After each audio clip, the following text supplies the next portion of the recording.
اگر آپ کی ہینڈ رائٹنگ اچھی نہیں ہے یا اگر آپ اپنی ہینڈ رائٹنگ کو مزید پیارا اور بہتر کرنا چاہتے ہیں تو یہ ویڈیو صرف 5 منٹ کے اندر اندر آپ کی ہینڈ رائٹنگ کو بہتر کر دے گی۔ اس ویڈیو میں کچھ ٹپس ہیں اور کچھ ٹیکنیکی غلطیوں کی نشاندہی ہے جو آپ لکھتے ہوئے کرتے ہیں، اسی وجہ سے آپ کا لکھا ہوا اچھا اور نفیس نہیں لگتا، اور انہی غلطیوں کی وجہ سے ہی آپ کے ٹیچرز پہلے بھی آپ کو بتا چکے ہیں کہ آپ کی لکھائی ایسے ہے جیسے گیلی مٹی پر مرغیوں نے دھمال ڈالی ہو۔ تو فکر نہ کریں، کیونکہ آئندہ شاید اس کی نوبت کبھی نہ آئے۔ وہ ٹپس یہ ہیں، اور یہ اردو اور انگلش ہینڈ رائٹنگ دونوں کے لیے ہیں۔ نمبر 1، آپ نے اکثر نوٹ کیا ہوگا کہ بعض لفظ یا الفابیٹس آپ برے لکھتے ہیں اور بعض آپ سے بہت اچھے لکھے جاتے ہیں۔ تو پہلا کام آپ نے یہ کرنا ہے کہ آپ ان الفابیٹس کی شناخت کریں، جس کے لیے آپ اپنے ہاتھ کا لکھا ہوا ایک پیرا لیں۔ ان الفابیٹس کو آئیڈینٹیفائی کریں جو آپ سے اچھے نہیں لکھے جاتے، پھر ان الفابیٹس کو علیحدہ ایک پیج پر نیٹ کر کے لکھ لیں۔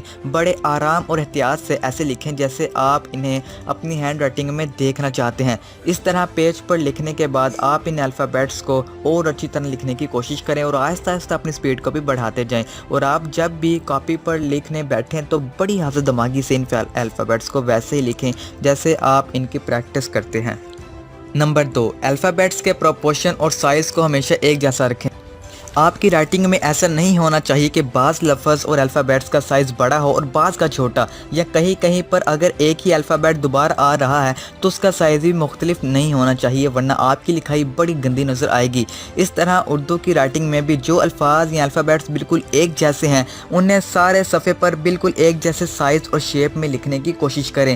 جیسے اس مثال میں اگر آپ بڑی یہ کو دیکھیں تو یہ چاروں الفاظ میں بالکل ایک ہی شیپ اور سائز میں ہے اور اچھا بھی لگ رہا ہے۔ اسی طرح لفظ ہیں پر غور کریں تو بالکل ایک جیسا ہے، اور نون گنا بھی بالکل ایک جیسا ہی ہے، نہ ہی نون گنا کہیں سے زیادہ نیچے ہے اور نہ ہی کہیں سے زیادہ اوپر ہے۔ جتنے زیادہ آپ کے الفاظ ایک ہی شیپ یا ایک ہی پروپورشن میں ہوں گے، آپ کی ہینڈ رائٹنگ اتنی ہی نفیس لگے گی۔ نمبر 3، ایک لائن میں سارے الفاظ کے اینگلز کو بھی ایک جیسا ہی رکھیں۔ رائٹنگ میں عموماً 3 طرح کے اینگلز ہوتے ہیں جو یہ ہیں۔ یہاں پر سارے الفاظ کو 90 کے اینگل پر رکھا گیا ہے، اور آپ اس سارے صفحے پر الفاظ کو ایک ہی اینگل میں رکھیں، نہ کہ 2 اینگلز کو مکس کر دیں، یعنی کچھ الفاظ 90 کے اینگل کے اور کچھ الفاظ ترچھے۔ اس طرح نہیں ہونا چاہیے۔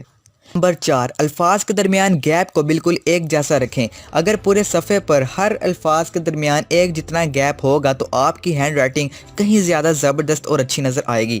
نمبر 5، لکھتے ہوئے اپنے بازو کو ایک ہی جگہ پر نہ جمائیں، بلکہ لکھتے ہوئے اپنے بازو کو ہاتھ اور انگلیوں کے ساتھ انگیج کریں اور فریلی موو کرنے دیں۔ اس کے علاوہ لکھتے ہوئے چند الفاظ لکھنے کے بعد ہاتھ کو تھوڑا آگے گھسیٹ لینا بھی درست نہیں، بلکہ ہاتھ اور بازو کو ریلیکس رکھیں اور ساتھ ساتھ حرکت دیں۔ نمبر 6، اس برانڈ کا پین یا پینسل استعمال کریں جس کے ساتھ لکھتے ہوئے آپ ایزی فیل کرتے ہو۔ آپ نے یقیناً آبزرو کیا ہوگا کہ بعض پینسلز کے ساتھ اچھا لکھا جاتا ہے۔ جی تو دوستو، میرا نام تھا تیمور اور آپ دیکھ رہے تھے ہمارا یوٹیوب چینل سفیان الیاس۔ دوستو، آپ کو ہماری آج کی ویڈیو کیسی لگی ہمارے کمنٹ سیکشن میں جا کر اس بات کا ہمیں ضرور بتائیے گا، اپنے رائے سے آگاہ کیجیے گا، اور اگر آپ کسی اپنے پسندیدہ ٹاپک پر ویڈیو بنوانا چاہتے ہیں تو ہمیں نیچے کمنٹ کریں، ہم آپ کی اس فرمائش کو پورا کرنے کی کوشش کریں گے۔